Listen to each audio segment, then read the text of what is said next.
15મી August 1947 કે જ્યારે ભારત દેશ આઝાદ થયો, દેશને આઝાદી મળી તેને 78 વર્ષ પૂરા થઈ ગયા. અભિનંદન દેશના દરેક પુરુષોને, દેશના દરેક દીકરાઓને કે તમને આઝાદી મળી તેને 78 વર્ષ પૂરા થઈ ગયા. આ હું એટલા માટે કહું છું કારણ કે દેશ હજુ પણ દીકરીઓ માટે તો ગુલામ જ છે.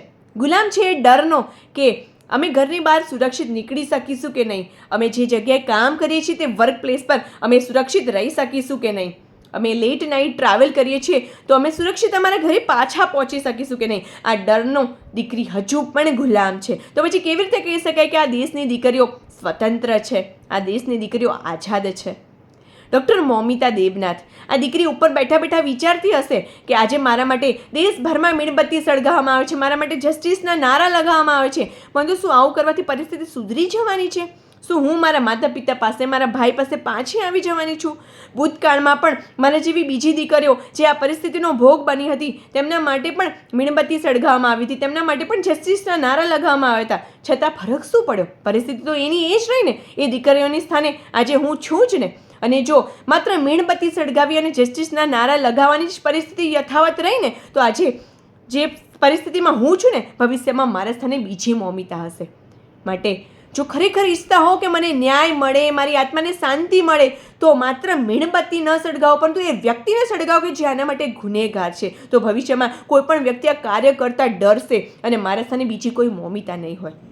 અને તો જ ખરેખર આ કાયદો લાગુ પડશે ને કે આવું કાર્ય કરનાર વ્યક્તિને પબ્લિક પ્લેસમાં ઊભા રાખીને સળગાવી દેવામાં આવે તો ખરેખર કોઈ પણ વ્યક્તિ આ કાર્ય કરતાં ડરશે અને દેશની દીકરી પોતાની જાતને સ્વતંત્ર ફીલ કરી શકશે. અને તો એ ગર્વથી કહી શકશે કે હા, હું એ દેશની દીકરી છું કે જે દેશમાં દીકરી માટે યોગ્ય પગલાં લેવામાં આવે છે, દીકરીની સુરક્ષા માટે પગલાં લેવામાં આવે છે અને દેશની દીકરી સુરક્ષિત છે.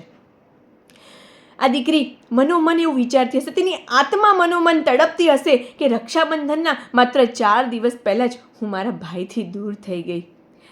રક્ષાબંધન વખતે આ દીકરીની આત્મા એટલું જ કહેતી હશે કે આજે દેશભરમાં દરેક બહેનોએ પોતાના ભાઈના હાથમાં રાખડી બાંધી હશે અને ભાઈએ પોતાની બહેનને વચન આપ્યું હશે કે બેન, હું તારી સુરક્ષા કરીશ, આ જીવન તારા પડખે ઊભો રહીશ, તને કોઈ આંચ નહીં આવવા દઉં. તો મારી શું ભૂલ હતી કે મને મારા ભાઈથી દૂર કરી દેવામાં આવી? જે ભાઈ પોતાની બહેનો માટે સિંહ બને છે, તે ભાઈ બીજાની બહેનો માટે કેમ સુવર બની જાય છે? કેમ ભૂલી જાય છે કે જેની સાથે દુષ્કર્મ થાય છે એ દીકરી પણ કોઈકની તો બેન છે ને? આપણે જ્યારે નાના હોઈએ ને ત્યારે શાળામાં એવું શીખવાડવામાં આવતું હોય છે, એક પ્રતિજ્ઞા લેવડાવવામાં આવતી હોય છે કે ભારત મારો દેશ છે ને બધા ભારતીયો મારા ભાઈ બહેન છે. તો શું આનો મતલબ એ છે કે આ પ્રતિજ્ઞા માત્ર શાળા પૂરતી જ મર્યાદિત રહી જાય છે? આનું કહેવાય ને કે વિસ્તૃતીકરણ કશું જ નથી.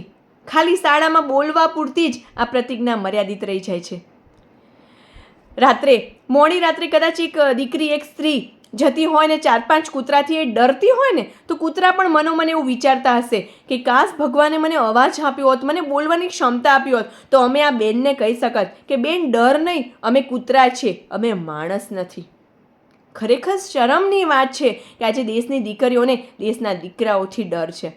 આપણે જ્યારે ગુલામ હતા ને ત્યારે ખરેખર આપણને બહુ તકલીફ પડી. આપણા પૂર્વજોએ ઘણી બધી તકલીફ વેઠી છે, પરંતુ એક તસલ્લી તો હતી કે આપણે ગુલામ છે બીજા દેશથી, બીજા દેશના લોકોને લીધે આપણે હેરાન છે. પરંતુ આજે જે દીકરીઓને જે પરિસ્થિતિનો ભોગ બને છે ને એ દેશના દીકરાઓને લીધે. ખરેખર શરમની બાબત છે. આપણા દેશમાં એ નારો લગાવવામાં આવે છે કે યત્ર નાર્યતુ પૂજ્યન્તે રમ્યન્તિ તત્ર દેવતાઃ. આ કહેવત ક્યાં ગઈ? આ કહેવત ત્યારે જ સાર્થક થશે જ્યારે દેશની દીકરીઓ સુરક્ષિત રહી શકશે. દેશમાં દરેક દીકરીઓને માત્ર પોતાના ઘરની નહીં, દેશની દરેક દીકરીઓને દેવી સમાન ગણવામાં આવશે ને એ નજરથી જોવામાં આવશે. ત્યારે જ આ કહેવત સાર્થક થશે કે યત્ર નાર્યતુ પૂજ્યન્તે રમ્યન્તે તત્ર દેવતાઃ. અને હું દરેક માતા પિતાને એટલી જ રિક્વેસ્ટ કરું છું કે તમારી દીકરીને મર્યાદાના પાઠ શીખવાડવાની સાથે સાથે સેલ્ફ ડિફેન્સ જરૂરથી શીખવાડો. અને દરેક દીકરીઓને એટલું જરૂર કહીશ કે સીતા જરૂર બનો, પણ પોતાના પતિ માટે, પરંતુ બીજા માટે મા દુર્ગા અને કાળકાજ બનજો. કારણ કે કહેવાય કે આજના જમાનામાં તમારા ચીર પૂરવા માટે કોઈ કૃષ્ણ નહીં આવે. તમારી સુરક્ષા તમારે જાતે જ કરવી પડશે. આજે આ વિડિયા થ્રુ હું આ દીકરીની આત્માને શાંતિ માટે તમને દરેકને પ્રાર્થના કરું છું કે દરેક આ મેસેજમાં ઓમ શાંતિ જરૂરથી લખજો. આપણે એ દીકરીના માતા પિતાનું દુઃખ તો ઓછું નહીં કરી શકીએ, પરંતુ હા, તેની આત્માની શાંતિ માટે પ્રયત્ન જરૂર કરી શકીશું. ઓમ શાંતિ.